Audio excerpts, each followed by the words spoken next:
The May sun filtered through the thin curtains of Sofia Rivera's cramped studio apartment, casting golden streaks across the scattered art supplies and half-finished canvases that had consumed her life for the past 4 years. Today was graduation day at the University of California, and instead of the excitement she'd imagined feeling, a heavy knot sat in her stomach. Her phone buzzed on the nightstand. Mom's name flashed on the screen. Sofia, mija.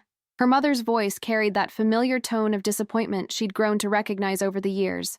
Your father and we've been talking. Sofia sat up in bed, already knowing where this conversation was heading. About graduation? About this whole art thing. Her mother sighed heavily. Look, we love you, but we can't pretend to be excited about you throwing your life away. A degree in art? That's not a real career, Sofia. That's a hobby. The words hit like they always did, even though Sofia had heard variations of them countless times. She looked around her apartment, walls covered with her paintings, sketches pinned to every available surface, the portfolio that had earned her recognition from professors and peers alike. Mom, I've worked hard for this degree. I graduate summa cum laude today. Doesn't that mean anything? It means you're smart enough to have chosen something practical instead. Her father's voice came through the speaker now, gruff and matter-of-fact. Engineering, business, medicine, those are careers. This art thing, it's time to grow up, mija. Sofia's hands trembled as she gripped the phone. So you're not coming? To your only daughter's college graduation? The pause stretched long enough that Sofia could hear the traffic outside her window. Students calling to each other in the courtyard below, the sounds of a world moving forward while hers seemed to crumble. We're busy today, her mother finally said. Your Tio Carlos needs help moving, and frankly, we don't see the point in celebrating something we can't support. After they hung up, Sofia sat in the silence of her apartment, staring at the cap and gown hanging on her closet door. She'd imagined this day differently. Proud parents, celebratory dinner, maybe even tears of joy. Instead, she was facing the biggest milestone of her life completely alone. She stood up, shoulders straightening with determination she didn't quite feel yet. If her parents wouldn't celebrate her achievements, she'd have to find the strength to celebrate them herself. Chapter 2. Walking Alone. The campus buzzed with nervous energy and celebration as families gathered under the California sun. Sofia adjusted her cap, the tassel catching in the warm breeze that carried the scent of jasmine from the campus gardens. Everywhere she looked, proud parents snapped photos, grandparents beamed with pride, and graduates posed with their families. She found her place in the alphabetical lineup, surrounded by classmates whose nervous chatter was punctuated by excited squeals as they spotted their families in the audience. Sofia! Called her friend Marcus from behind her. Where's your family? I thought your parents were coming. She forced a smile. They couldn't make it. Work stuff. The lie tasted bitter, but it was easier than explaining that her parents thought her degree was worthless. Marcus looked concerned. But before he could ask more questions, the processional music began. As they walked toward the outdoor amphitheater, Sofia's chest tightened. The families filled rows and rows of white chairs, cameras flashing, proud voices calling out names. She scanned the crowd out of habit, even though she knew she wouldn't find familiar faces looking back at her. Sofia Rivera, Bachelor of Fine Arts, summa cum laude. The announcer's voice echoed across the amphitheater when her turn came. She walked across the stage alone.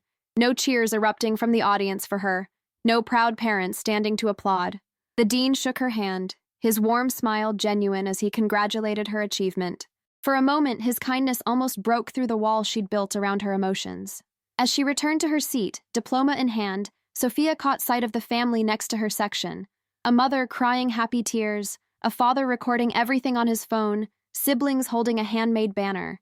The scene she'd dreamed of having but never would. She blinked back tears, determined not to let her parents' absence diminish what she'd accomplished.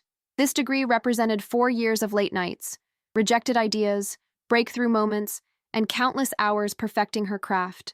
Their inability to see its value didn't make it any less real. The ceremony continued around her, but Sofia found herself lost in thoughts of what came next. Tomorrow, she'd have to start job hunting with a degree her parents considered worthless.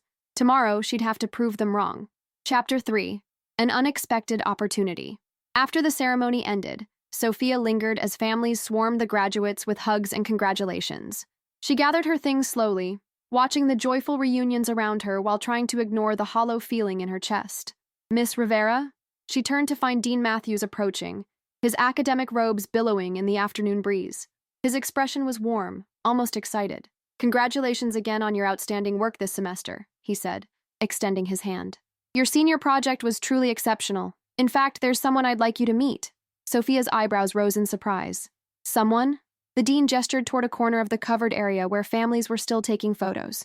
He saw your installation piece at the senior showcase last month. Very interested in your work. They walked through the crowd, Sophia's confusion growing with each step. Near the edge of the gathering area stood a man in his 40s, impeccably dressed in a charcoal gray suit that probably cost more than Sophia's rent. He was examining something on his tablet, but looked up as they approached. Miss Rivera, the dean said, I'd like you to meet David Chen, founder and creative director of Chen and Associates Design. David extended his hand with a genuine smile. It's a pleasure to meet you, Sophia. I hope you don't mind, but I've been following your work since the showcase. Sophia shook his hand, still processing what was happening. Following my work? Your installation, Voices in Transit, it was remarkable. The way you captured the immigrant experience through mixed media. He paused, studying her face. It spoke to something we've been trying to achieve in our current campaign for months. The dean beamed beside them. David's firm handles marketing for several major brands. They're working on something rather significant. David nodded, pulling out his phone to show Sophia a series of images. We're launching a national campaign for Unity Bank. They're positioning themselves as the bank that serves all communities, especially those who've been overlooked by traditional financial institutions. Your artistic vision, the way you understand cultural nuance, it's exactly what we need. Sophia's mind raced. I'm sorry, are you offering me a job? I'm offering you a contract, David said, his tone becoming more businesslike. 3 months initially, with potential for extension. You'd be our lead creative consultant on this campaign.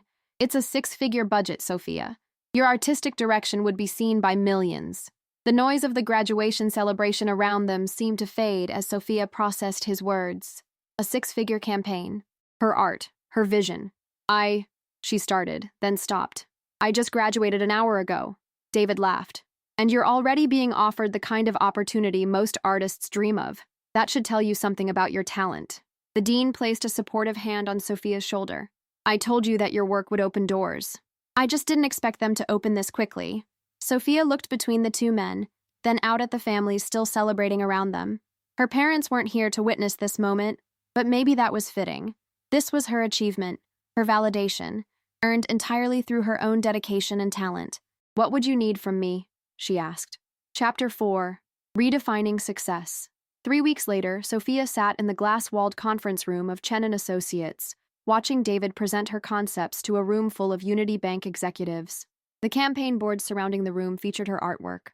Bold, vibrant pieces that told stories of families building new lives, of dreams taking root in unfamiliar soil, of communities finding strength in their diversity.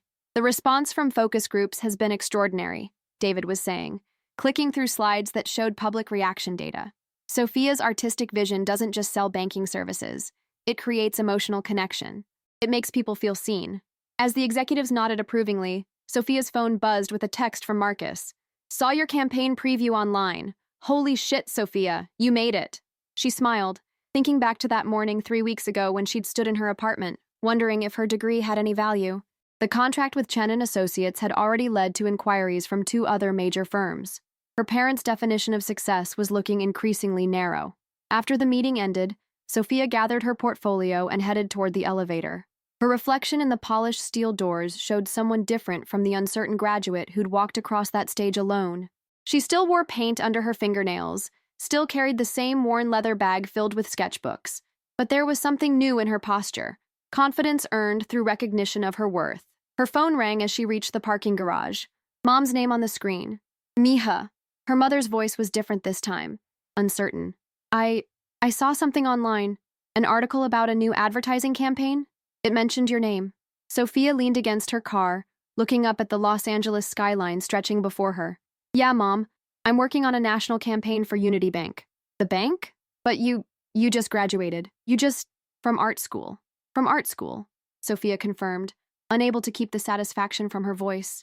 With the degree you said was worthless.